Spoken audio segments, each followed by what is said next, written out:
And lastly, here's the other thing. We know that we're talking about polar coordinates, and that really what we are used to is rectangular coordinates.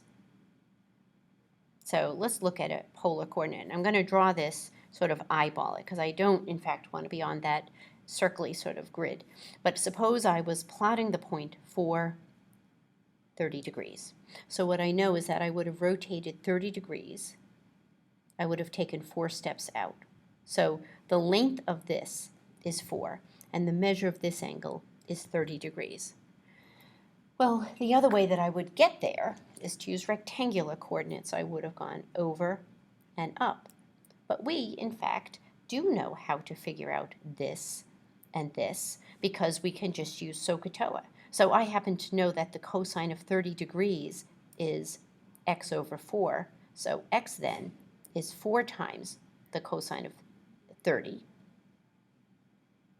And I also know that y is going to be 4 times the sine of 30 degrees.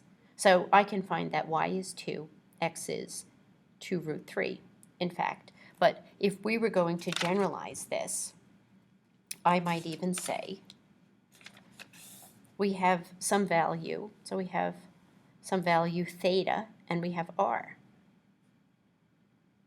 And my x value is always going to be r times the cosine of theta. You can always say cosine of theta is whatever x is divided by the hypotenuse, which is no longer 1.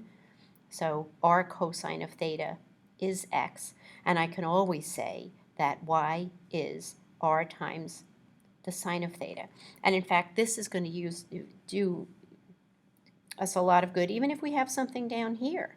So suppose theta is 225 degrees, and r is, say, 6.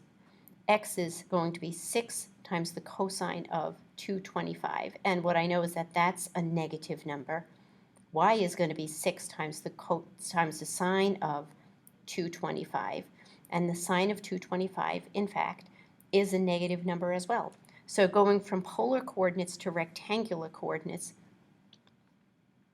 that is the formula that we're going to be using.